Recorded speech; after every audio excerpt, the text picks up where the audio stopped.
Yo guys, what is up? Max in our first Descendant video, and today the first Descendant got its biggest hotfix slash update to the game that we've seen. There are some massive changes, and I just wanted to make this video walking you through everything that they're changing to the game and explaining what these changes mean. Hope you guys enjoyed the video. Let's get right into it. Real quick, I slept for like 3 hours and I just woke up, so I apologize if I sound and look like shit. I just wanted to get this hotfix video out for y'all. So to start, big changes. They're really listening, which is just fantastic. To start, one of the big issues that a lot of people were having is they were playing with these like infinite rocket launcher glay builds, and you couldn't see anything if you were playing with an infinite rocket launcher glay. And if you were playing infinite rocket launcher glay, you couldn't see anything either. They've added an option in your settings to be able to turn off other players' explosions, so that if you're playing with someone who's using a rocket, you won't have to see their explosions. And they also reduced the explosion effect and the duration of the vestigial organ. So if you're using a rocket launcher yourself, you'll be able to see better, and the people that you're playing with, you won't disrupt their gameplay. This is just an absolutely fantastic change. Next up, they say a system message has been added to make it easier to check the down but not out status of allies, and an extra measure has been added to the party member UI, just making it easier for you to see if one of your teammates is downed, so it doesn't get the effect of like, oh, I'm fighting a boss and I didn't realize that they were down, or I didn't know exactly how much time I had left. Good change there.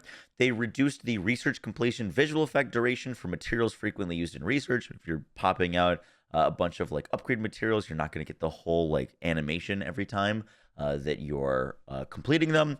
They added an away from keyboard AFK to the player report menu. So if you're going to report someone in your game, you can now report them specifically for being AFK. And we do have a director's comment about this.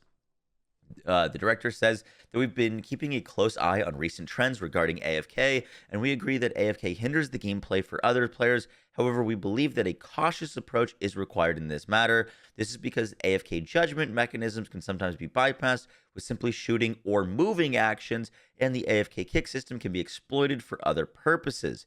First, we're trying to learn the patterns of AFK players with AFK reports. Through this, we plan to collect the information necessary to separate AFK players in matchmaking and prepare an appropriate measure in the future. We are considering ways to resolve the AFK issue so that everyone can enjoy the game together. We ask you to respect other players in the meantime, and if you have any ideas on this matter, please let us know. Looks like they're just trying to gather reports on AFKs, and then if you're AFKing and trying to matchmake, maybe you won't get matchmade with other players, or you'll get matchmade with other people who are AFKing. Pretty interesting there, but I love that they're taking measures on the whole AFK thing, because it is a huge bummer when you join into a game and you're on a mission and your 3 other teammates are all just sitting there.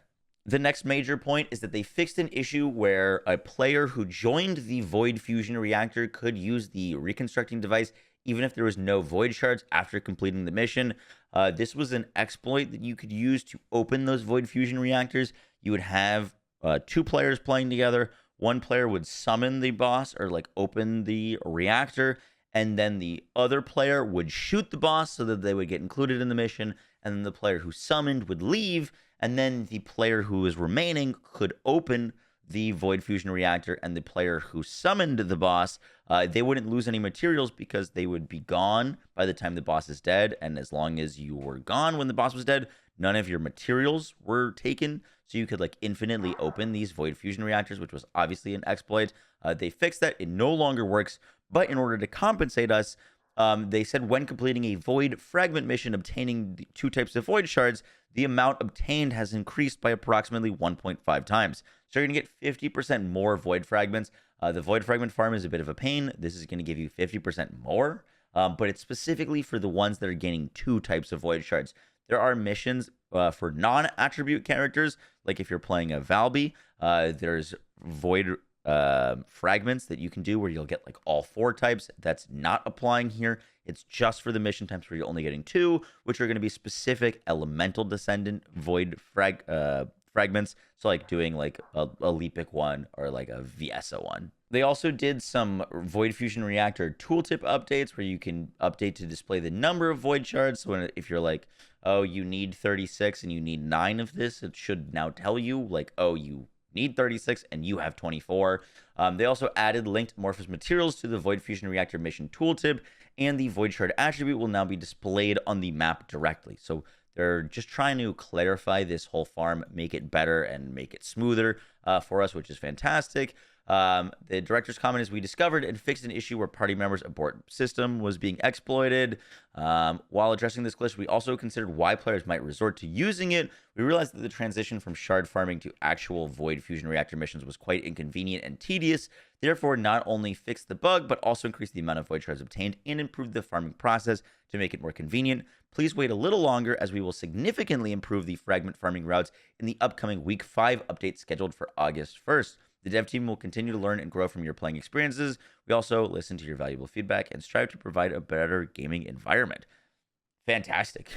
We'll talk about all my opinions afterwards. The next thing is the number of attached items that can be registered has been updated to 1,000 for each weapon, reactors, and external components. I don't know if you guys had run into it, but I personally was running into an issue where I was running out of the amount of items that I could favor. And just yesterday, I deleted a reactor that I farmed just after farming it because I couldn't favorite it, and then I just kind of forgot. So now you should be able to favorite more items. Next up, Bunny's Thrill Bomb and Lightning Emission, which is Bunny's 1 and her 3, with the high voltage Transcendent module, will now target nearby targets rather than random targets. This is a good change. High voltage is just a ridiculously good mod for Bunny, and this should make it a little bit more convenient. So if an enemy gets close to you, they will be the one that gets targeted by this damage, by your 3 damage, rather than it just kind of being any enemy around you. They also said that the allergy of reconstruction serum on Eugen now also applies to Colossuses as well. And Bunny's electric charge, high voltage, and electrical condense sound effects have been changed. And they did some changes to Bunny's awakening skin. Next up, we've got updates to the infiltration operations. These are like the dungeons of the game. You can now view mission results through the escape menu after completing an infiltration operation. The time limit for destroying the Ironheart has been removed in Heart of the Fortress, and the location of the supply droid in the quarantine zone has been moved to the battle zone, making it easier to supply bullets. All good changes there. Next up for missions, the position of immunity spears of named monsters will not change anymore as the monster moves and rotates. That'll help get rid of the immunity spheres while they're walking around. And the sequential sphere type of the named immunity of alternate hand of Nazistra that appears in White Knight Gulch, Eye of Truth, has been updated. Next up, we get to kind of a crazy change. Field, the drop quantity on hard difficulty has been increased by approximately 1.5. Now, I hopped on to do a quick test of this, and it seems like this is not affecting the gold and Kuiper drop rates on hard. It doesn't change the drop rates of modules.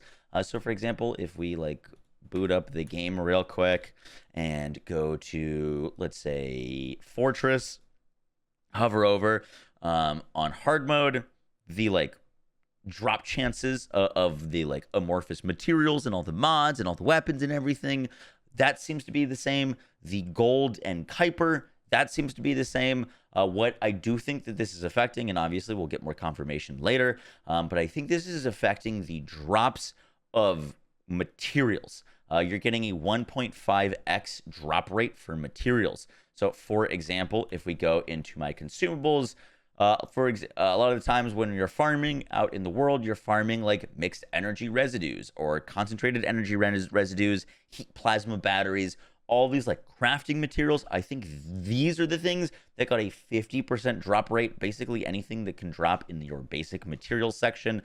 So far from my testing, this is not affecting gold or Kuiper.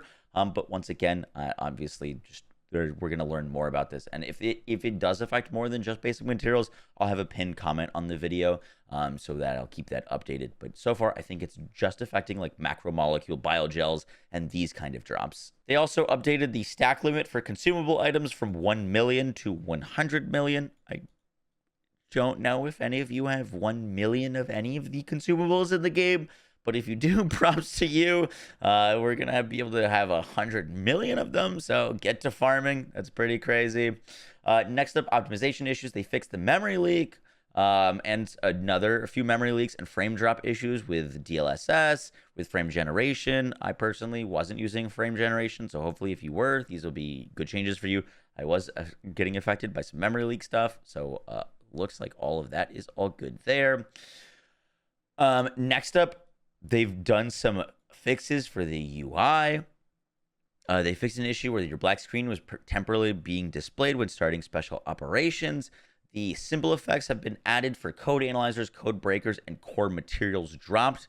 And they fixed an issue where account names starting with numbers were not visible. Next up, for Descendants, they fixed an issue where the Descendant couldn't be changed after completing the exclusive dungeon of the Bunny quest, and they fixed an issue where Bunny's lightning emission was used even if there was no moving distance when rolling over a box or wall. This is a pretty big change due to there was a very popular farm. I was actually about to make a video on it, but there was a loot cave basically where you could roll into a wall as Bunny and kill enemies on multiple sides of walls. You could basically one-shot an entire area because your 3 was going through a wall. But in order to do that, you basically had to be rolling into a wall because you couldn't be running in this space. And that is now a pretty big fix to like AFK farming or macro farming, particularly in that like loot cave. They call it out as well. Additionally, we're detecting the use of various macros and unauthorized programs through our monitoring system, including the rolling in place macro. We're currently taking actions against macros and unauthorized programs and will continue to strive to create a more enjoyable gaming environment for everyone. All good changes there. I'm glad that I never like tried to exploit that farm. I did use it yesterday, but I definitely never like AFK'd or macro farmed it. Next up, they did some fixes for Kyle, mainly sound effects and the motions of his repulsion dash. All good changes there. Next up, for modules, they fixed an issue where the arc acceleration module did not increase the speed and distance of projectiles. That's a good change. I was trying to mess around with this yesterday on VSS1. This could be an interesting mod for certain Descendants.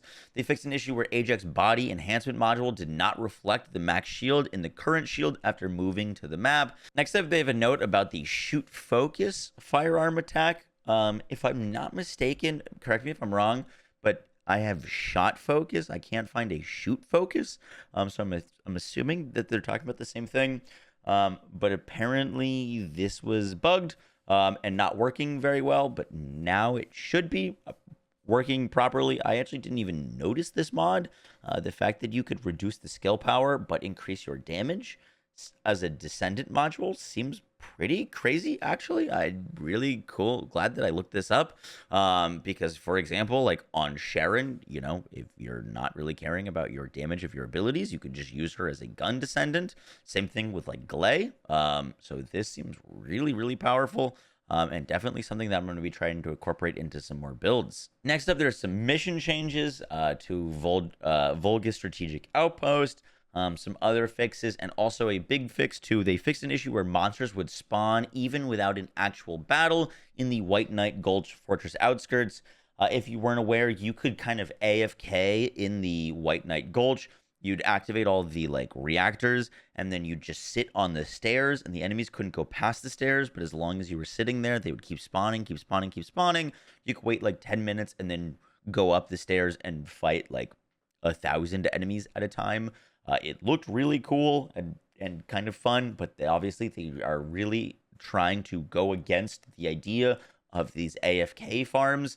And so that is another fix to another one of these like AFK farms. They say the fortress outskirts has become a popular farming area with many monsters pouring in from the beginning of launch. We love the run and kill play and believe running, shooting, and bursting are the fundamental aspects of a looter shooter. However, using the terrain to exploit and gather monsters without any action was not what we intended.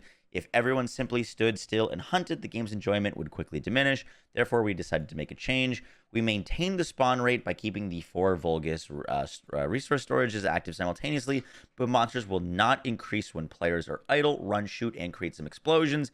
Many more monsters will continue to appear. So basically, they fixed another AFK farm. Next up for field, they fixed an issue where code analyzer was intermittently required when working with the encrypted vault in hard difficulty. I absolutely encountered this. I believe it was just a visual bug, It wasn't actually using normal mode court or like non-hard mode analyzers to open hard mode vaults, but that should be fixed now. Next up, we avoid intercept battles. They fixed an issue where the removal did not happen intermittently and the grappling hook was maintained during a battle. This definitely happened to me. Sometimes you'd grapple onto a Colossus and something would happen where you would just be stuck in the grapple animation and you couldn't really do anything. You'd just be kind of like dangling from them for a time being. It was pretty ridiculous looking, so they fixed that as well. Lastly, they fixed an issue where items were not collected when purchasing multiple items of the same product. I can't say I encountered that, but good change there. And then we get to the director's additional comments. Thanks for the love and interest that you've shown us. We feel the brimming energy of the community. Hotfix 1.03 includes many fixes, which we hope will improve your gaming experience. Recently, we saw a video in the community where the Colossus was defeated more quickly through module switching.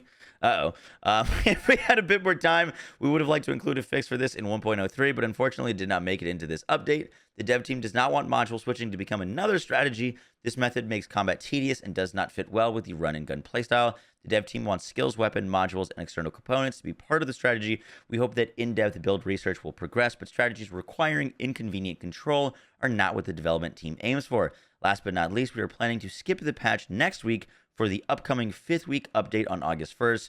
Please look forward to the new Descendant, Luna, and Ultimate Valby, new intercept battles, new ultimate weapons, modules, external components, and skins on August 1st. August 1st is going to be freaking awesome. I'm very, very excited for that. New ultimate weapons, battles, modules.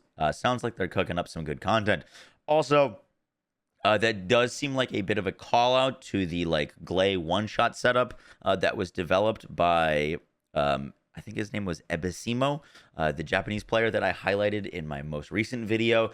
He was using Sang on Glay. You could use sanguification to pop your like resources. You'd click your 2, you'd get all the resources to use for your 4, and then you could swap to demonic modification so that you could instantly have all the resources to use your 4, and then swap to a mod that consumes the 4 and gives you like a 15x damage multiplier with demonic modification to one-shot basically all the bosses in the game. It looks like they plan on making that not a thing, where maybe you aren't able to swap your modules in a boss fight. I think that's a fair change.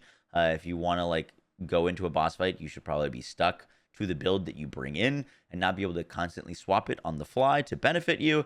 So it looks like they're going to be addressing that as well. Overall thoughts on the hotfix? I think they knocked it out of the park. Time and time again, I keep being impressed by the devs and how quickly they can get to these issues, and also just how kind of in tune they are with the community.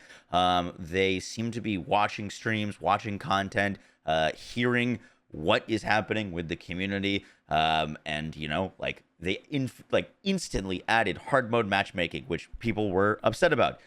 People have been upset about AFK farming. They're adding a new report for AFKs. People have been frustrated with the amount of like AoE spam that's been happening with Glay rocket launchers. They're updating that. And they've also been doing huge changes to the drop rates. I have a suspicion that they probably started the drop rates a little bit lower than they thought were going to be correct, so that they could adjust accordingly when launch came out. Because obviously if the drop rates are too high and everyone blows through the game and all the content and gets everything, then they have less game to play for people, and then they would have to nerf those things, and that's obviously a huge feels bad moment. Now we've gotten a drop rate buff like last hotfix to vaults by 3 times. This time we're getting a 50% drop rate buff in hard mode. So I think they're adjusting those drop rates to be more fair and to be more fun, which is just fantastic. And yeah, overall, I think they knocked it out of the park. Really excited for that August 1st update with all the new weapons, descendants, bosses, and more. Should be really cool. Hope you guys enjoyed the video. I'll catch you on the next one. Take care, guys. Peace.